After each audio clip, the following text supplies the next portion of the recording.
எண்ணங்களை மேம்படுத்துங்கள். 69. ஆஷுல் கோப்மேயர். அத்தியாயம் 69. சாண்டா கிளாசுக்கு கடிதங்கள் இல்லாதிருந்த காலம். கிறிஸ்துமசுக்கு முந்தைய மாதம், கிறிஸ்துமசுக்கு முந்தைய வாரம்.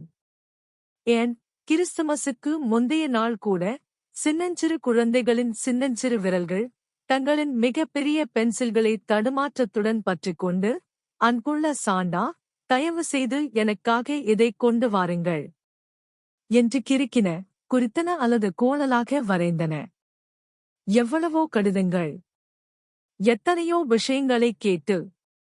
சில கடிதங்கள் வெறும் கோடுகளின் தொடராக இருந்தன, ஆனால் அவற்றை எழுதிய சின்னஞ்சிறு குழந்தைகளுக்கு அவற்றின் அர்த்தம் தெரிந்திருந்தது, மேலும் சாண்டாவாலும் அவற்றை படிக்க முடியும் என்பதும் அவர்களுக்கு தெரிந்திருந்தது. சில கடிதங்கள், எழுத்துக்களின் வரிகள் சற்றே சாய்வாக இருந்தாலும், மிகுந்த சிரத்தையுடனும் விரிவாகவும், இன்னும் தெளிவாக படிக்கக்கூடிய வகையில் வரையப்பட்டிருந்தன. பெரும்பாலான கடிதங்களில் எங்காவது தயவு செய்து என்று எழுதப்பட்டிருந்தது. சில கடிதங்கள் வெறுமனே எனக்கு வேண்டும் என்று குறிப்பிட்டிருந்தன, மேலும் சிலவோ எனக்கு இதைக் கொண்டு வா, அதைக் கொண்டு வா என்று வெளிப்படையாகவே கட்டளையிட்டன. பெற்றோர்கள் தங்கள் பிள்ளைகளுக்கு கற்றுக் கொடுத்திருந்த கேட்கும் விதத்தில் அவர்களின் குணாதிசயங்களை ஏறக்குறைய அறிந்து கொள்ள முடிந்தது. அதேபோல பிள்ளைகளின் செயல்களில் பெற்றோரின் குணநலன்கள் பிரதிபலிப்பதையும் காண முடிந்தது. இந்த கூற்றை சில பெற்றோர்கள் மறுக்க விரும்பலாம், அநேகமாக மறுப்பார்கள். ஆனால் சாண்டா கிளாசுக்கு எழுதப்பட்ட அந்த கடிதங்களைப் பொறுத்தவரை, அவை அனைத்தும் ஏதோ ஒரு வகையில் ஏதேனும் பொருட்களைக் கோருவனவாகவே இருந்தன. அது நல்லதே. சொல்லப்போனால், வெண்ணிறத் தாடியுடனும் சிவப்பு நிற ஆடையுடனும் காட்சியளிக்கும் அந்த மகிழ்ச்சி நிறைந்த முதியவருக்கு கடிதம் எழுதுவது என்பது கிறிஸ்துமஸ் காலத்தின் கொண்டாட்டங்களில் ஒரு பகுதியாகும். இது சிறு குழந்தைகளுக்கு மட்டுமல்லாமல், அத்தகைய ஆழ்ந்த நம்பிக்கையைக் கண்டு உள்ளத்தால் இன்னும் சற்று மேன்மையடைந்திருக்கக்கூடிய அவர்களின் பெற்றோர்களுக்கும் கூட மகிழ்ச்சி அளிப்பதாகும். அப்படியென்றால் என்ன தவறு? என்ன தவறு என்றால், மிகப்பெரிய தவறு என்னவென்றால், பரிசுகளைப் பெற்ற பிறகு சாண்டா கிளாசுக்கு, அன்புள்ள சாண்டா, நன்றி என்று கூறும் கடிதங்கள் எதுவும் எழுதப்படவில்லை. கிறிஸ்துமசுக்கு முன்பு, எனக்கு இது வேண்டும், எனக்கு அதைக் கொண்டு வாருங்கள் என்று கூறும் வகையில் ஒருவேளை 10 இலட்சம் கடிதங்கள் வந்திருக்கலாம்.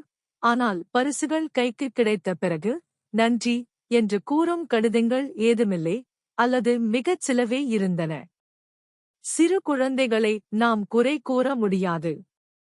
அவர்களுக்கு கற்பிக்கப்படுவதை மட்டுமே அவர்களால் கற்றுக்கொள்ள முடியும். ஆனால் நாம் பெரியவர்கள் எத்தகையதொரு உலகத்தை கட்டமைத்திருக்கிறோம் என்பதை சிந்தித்துப் பார்க்க நாம் சற்று இடை நிற்கலாம். அவ்வுலகில் பெரும்பாலான அழுத்தம் எனக்கு இது வேண்டும் என்பதன் மீதே செலுத்தப்படுகிறது. பாராட்டுக்கும் நன்றியுணர்வுக்கும் கிட்டத்தட்ட இடமே இல்லை. மேலும் எதிர்காலத்திற்காக நாம் எத்தகையதொரு உலகத்தை உருவாக்கிக் கொண்டிருக்கிறோம்? ஏனெனில், இளம் கிளை எத்திசையில் வளைகிறதோ, மரமும் அத்திசையிலேயே வளரும் என்பது பழைமையான கூற்றாக இருப்பினும், அது மறுக்க முடியாத உண்மையாகும். இதைச் சொல்லும்போது எனக்கு ஒன்று நினைவுக்கு வருகிறது. சமீபத்தில் மிகவும் பணிச்சுமை மிகுந்தவரும் முக்கியத்துவம் வாய்ந்தவருமான ஒரு வணிக நிர்வாகியிடம் எனக்காக ஒரு தனிப்பட்ட உதவியைச் செய்யுமாறு நான் கேட்டுக்கொண்டேன். அவருக்கு அந்த உதவி சற்றும் முக்கியமற்றதாக இருந்தபோதிலும், அது அவரது நேரத்தை வீணடிக்கும் ஒரு சிரமமாகவே அமைந்திருந்தது. ஆயினும் எனக்கு அது மிகவும் அவசரமானதாகவும் முக்கியமானதாகவும் இருந்தது. அந்த அவசரத்தின் தீவிரத்தை நான் எத்துணை அழுத்தமாக வலியுறுத்தினேன் என்றால், நான் கோரிய ஆவணங்கள் மறுநாள் காலையிலேயே என் கைக்கு வந்து சேர்ந்தன. அவற்றை நான் உடனடியாக பயன்படுத்திக் கொண்டேன். பின்னர் என் கவனத்தை மற்ற விவகாரங்களின் பக்கம் திருப்பினேன். அவர் எனக்கு அனுப்பிய பொருட்களை பயன்படுத்துவதிலேயே நான் முழுமையாக மூழ்கிப் போயிருந்ததால், எனக்கு உதவிய அந்த பெருந்தகைக்கு நன்றி சொல்ல வேண்டும் என்ற எண்ணமே எனக்கு தோன்றவில்லை என்பதை 4 நாட்களுக்குப் பிறகுதான் மிகுந்த அதிர்ச்சியோடும் கூச்சத்தோடும் நான் உணர்ந்தேன். இளமையில் எதைக் கற்கிறோமோ சாண்டா கிளாஸுக்கு நன்றி தெரிவிக்கும் கடிதங்களை எழுத வேண்டும் என்று எனக்கு சொல்லிக் கொடுத்திருக்க வேண்டும் என நான் விரும்புகிறேன். உங்களுக்கு அப்படி சொல்லிக் கொடுக்கப்பட்டதா?